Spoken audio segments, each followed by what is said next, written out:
Buenas tardes, muchas gracias por la presentación.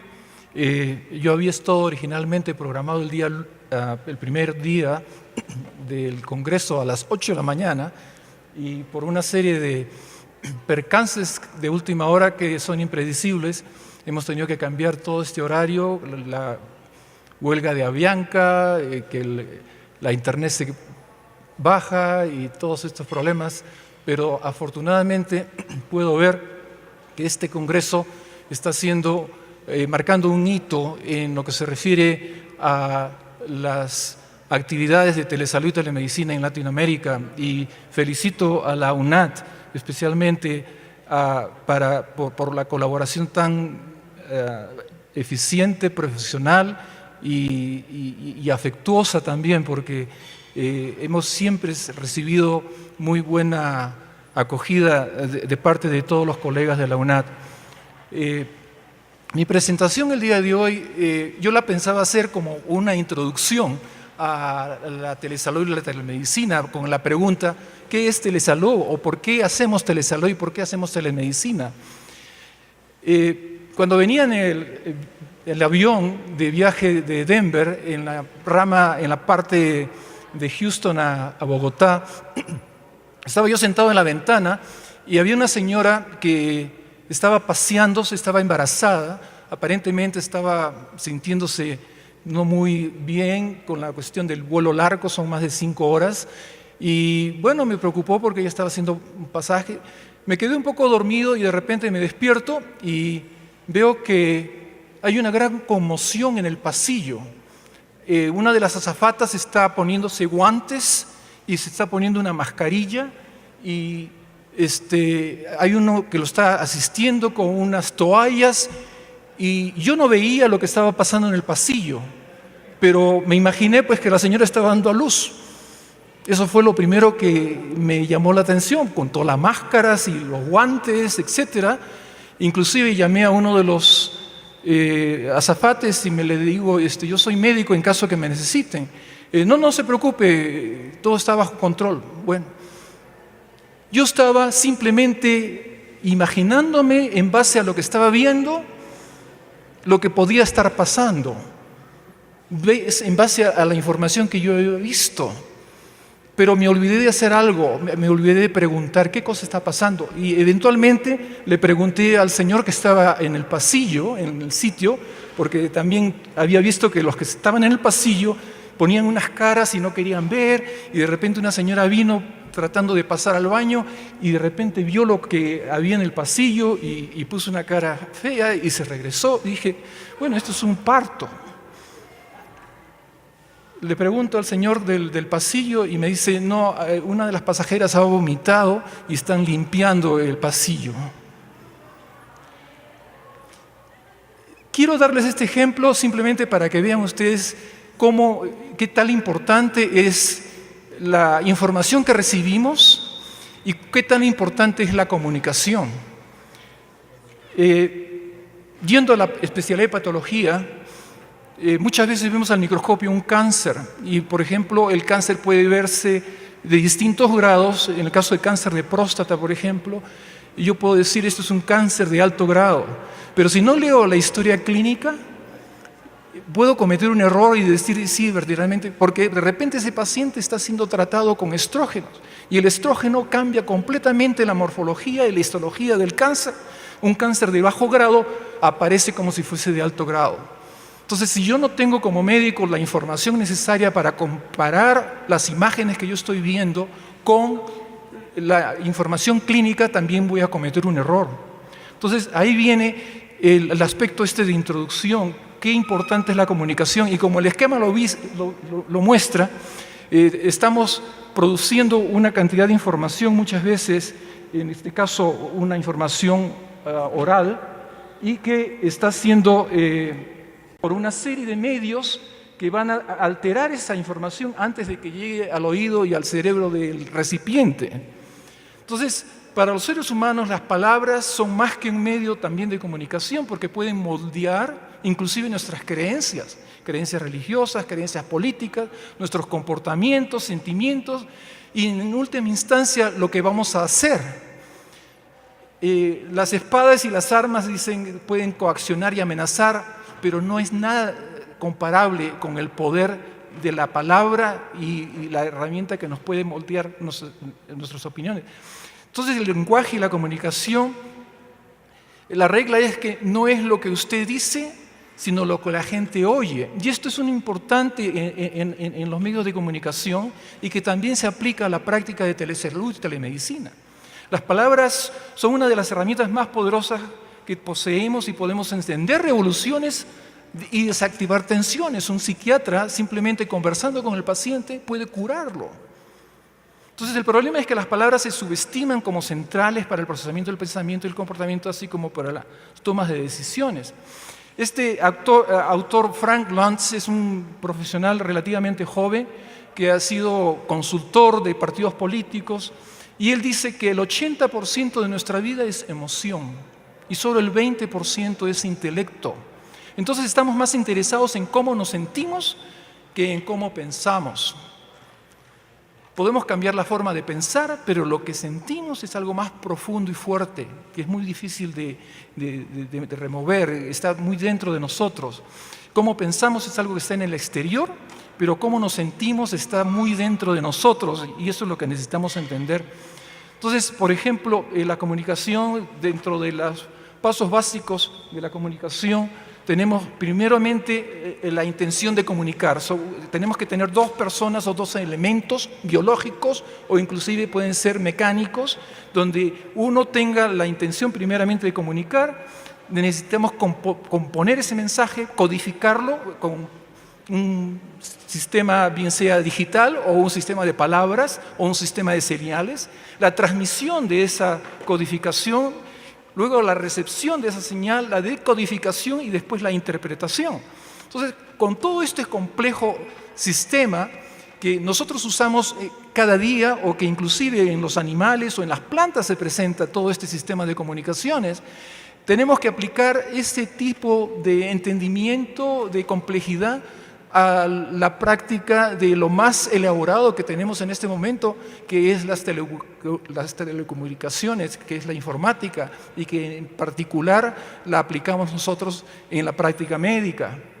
Entonces, la comunicación en general toma un lugar en tres categorías. Puede ser seres humanos, organismos vivos o dispositivos de comunicación que han sido habilitados para comunicarse entre ellos.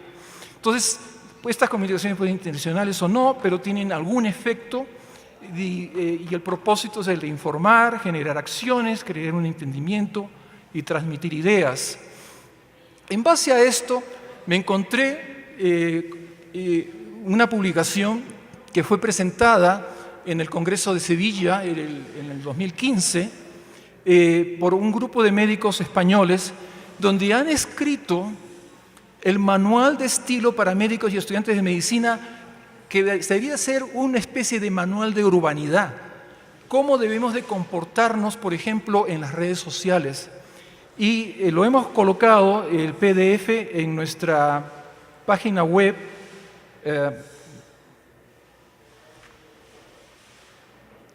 ¿Cómo no funciona el cursor? Acá estamos. Entonces, si ustedes hacen clic, y les puedo dejar a ustedes este tipo de video. Ustedes van a ir a la página donde tenemos nuestras publicaciones de terceros o otras publicaciones que no son de la AITT y pueden bajar el manual completo de urbanidad, de cómo comportarse en las redes sociales. Es sumamente interesante y yo verdaderamente los invito y podría decir, quisiera convencerlos para que lo lean, porque todos vamos a estar expuestos a este tipo de interacciones y necesitamos tener reglas, especialmente cuando tenemos una responsabilidad tan grande como es la privacidad de los pacientes. Entonces, simplemente quería mencionarles que este es el contenido de ese trabajo. Esas son las distintas áreas que ellos han analizado y que perfectamente se aplican a nuestra práctica de telesalud y telemedicina. Sabemos ya, esto es una especie de resumen, podría decir, de todo lo que ustedes han estado conversando. La telesalud, qué cosa es, nos permite acceso a la atención médica, nos da servicios más rentables, una mejor distribución de los especialistas.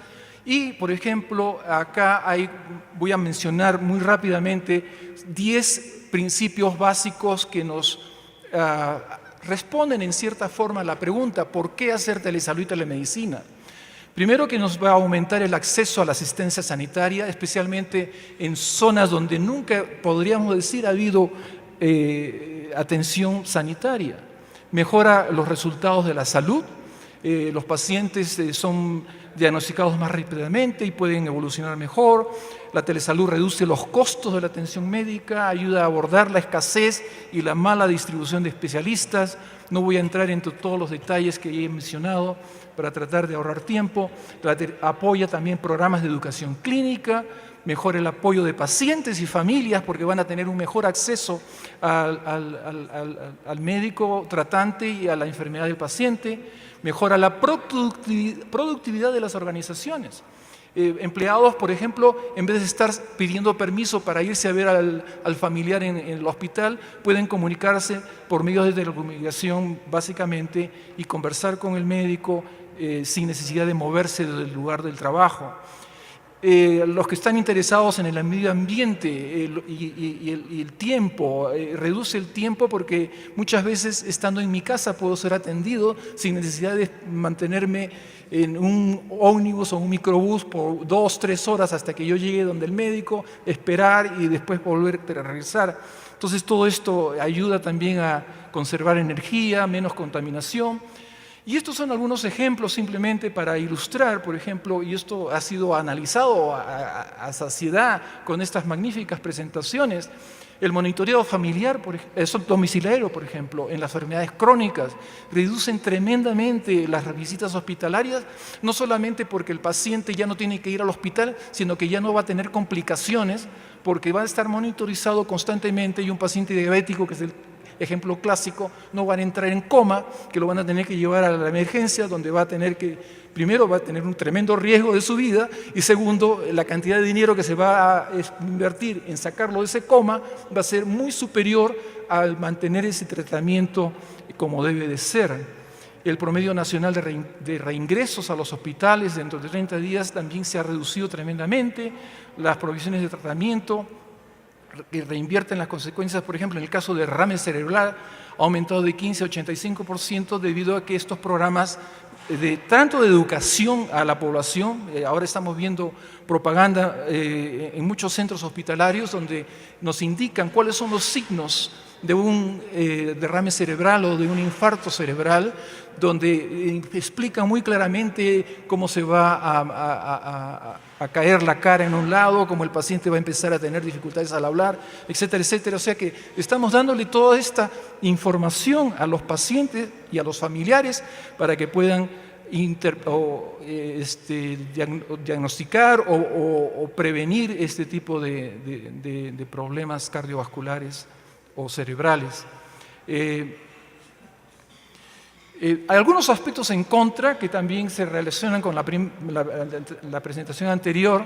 Si bien es cierto nos permite crecer rápidamente durante esta próxima década, vamos a tener que tener una cosa que es lo más importante y que fue ya mencionado anteriormente, es el cambio del paradigma en nuestra mentalidad, de que en vez de esperar de que yo voy a ir al médico y el médico va a estar físicamente presente, yo voy a estar conectado a una serie de aparatos para mandar esa señal a distancia. Los administradores van a tener que tener problemas también de entrenar a los médicos y al personal paramédico y poder crear la infraestructura adecuada.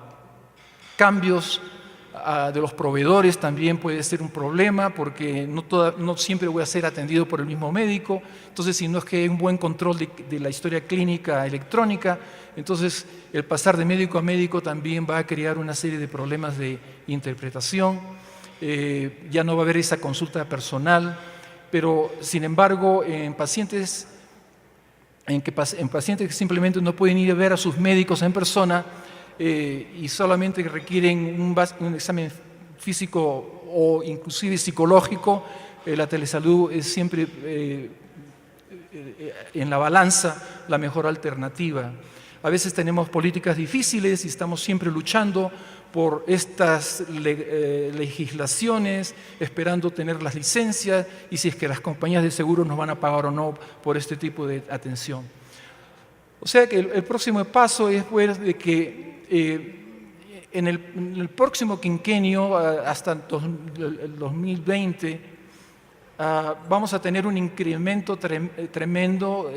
Se espera que la industria de la telesalud y de la medicina se incremente en más del 18%, y pese a las limitaciones, ya afortunadamente hay muchos proveedores que, bien sea por necesidad o por la competencia, porque en este caso ya los hospitales están ofreciendo servicios de telesalud y las clínicas, nosotros no necesitamos que usted venga a vernos, nosotros podemos conectarnos con usted en la casa, y hay una serie de aplicaciones que están proporcionando ese tipo de sistemas de comunicación.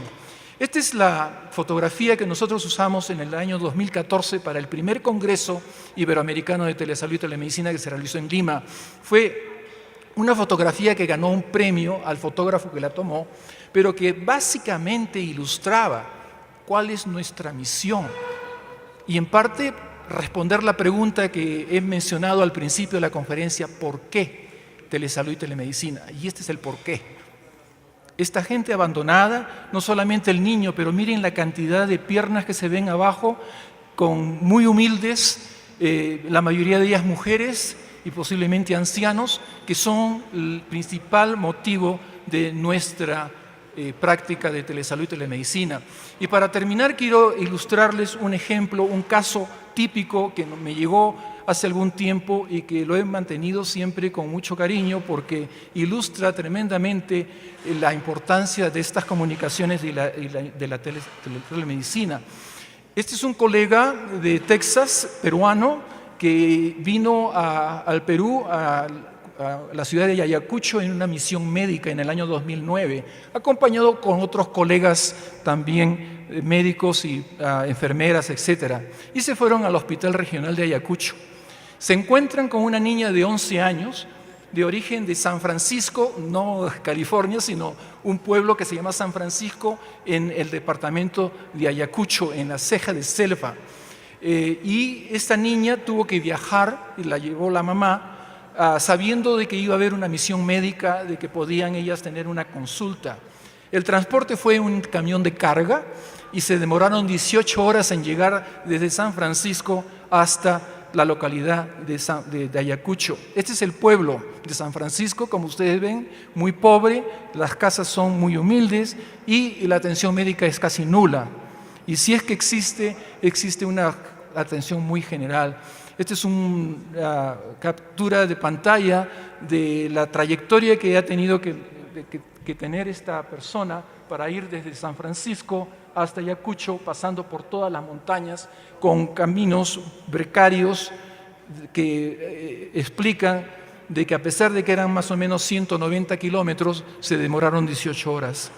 Este es el hospital de Ayacucho, donde se hizo la sede de la misión, y los síntomas de la niña cuando es atendida se presenta con una tumoración intraabdominal que progresivamente aumentaba de tamaño, no podía comer ya la niña porque se sentía que se estaba muy llena y muy rápido se saciaba, e inclusive había bajado de peso.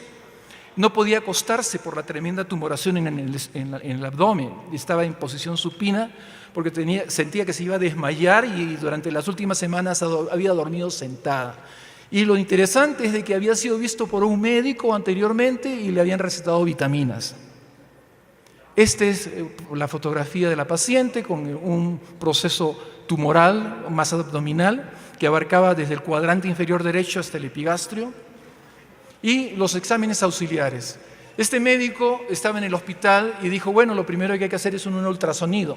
No había ultrasonido, pero había un CAT scan, un aparato viejo de tomografía, así que le tomaron una tomografía, no era digital, sino que producía una película. Entonces fue a verla en el negatoscopio, el foco del magnetoscopio estaba quemado, así que tuvo que irse en una ventana, lo pegó con cinta adhesiva la fotografía y la radiografía y le tomó una fotografía con su iPhone. Y se fue al frente del hospital donde había un internet café y por medio de correo electrónico le envió adjunto a un colega cardiólogo en Dallas la fotografía de esta radiografía.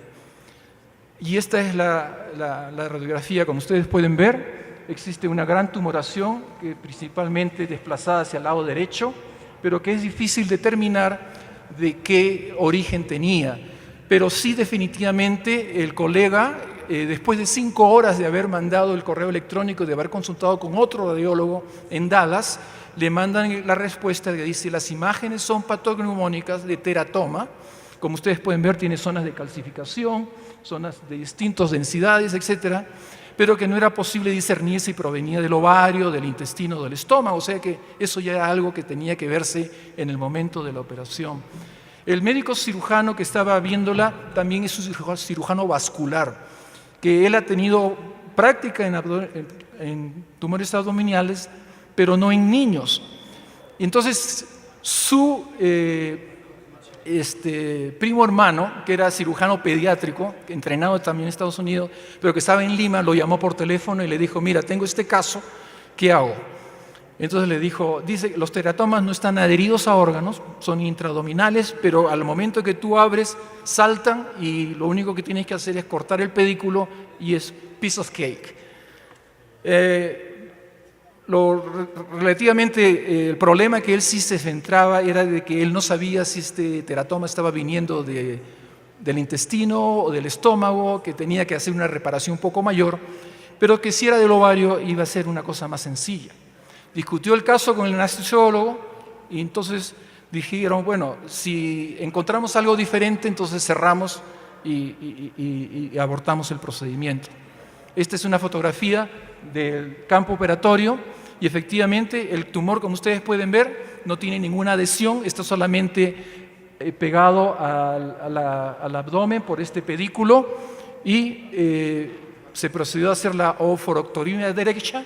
Y una cosa importante es de que este colega tenía una colega también que era ginecobstetra, que lo acompañó al acto operatorio y revisaron el ovario el izquierdo y el útero y vieron que estaba sin ninguna complicación. Y esta es la pieza operatoria y esta es la niña después de 3 días del posoperatorio. Le tuvo que hacer una incisión longitudinal en vez de transversal, que sería lo más apropiado, porque él estaba inseguro de no sabía qué cosa es lo que iba a encontrar y muchas veces, pero desde el punto de vista estético los pediatras prefieren una transversal. Y este es el colega, el doctor Pablo Uceda, cirujano vascular, con la niña después del acto operatorio, que ya podía echarse, podía comer y podía continuar con su vida. Y posiblemente algún día no solamente podría llegar a ser una esposa, madre, etcétera, o podrías estar sentada con ustedes. La doctora Sandra Lozano fue la obstetra ginecóloga y ella también fue partícipe del proceso. Este es uno de los casos que vamos a publicar en nuestra revista de la AITT, que consideramos que son casos tan ilustrativos que nos indican qué fácil es el poder utilizar los pocos elementos que tenemos en nuestra mano con un poco de imaginación para solucionar problemas inmediatos. No esperemos pues estar rodeados de toda una tremenda tecnología si nuestras neuronas no están preparadas para afrontar ese tipo de reto tecnológico. Entonces, con esta presentación yo quería simplemente enfatizar y si es que en alguna forma he podido mandarles un mensaje de qué es lo que podemos hacer y por qué es que hacemos y por qué estamos acá y por qué hacemos telesalud y telemedicina. Muchas gracias.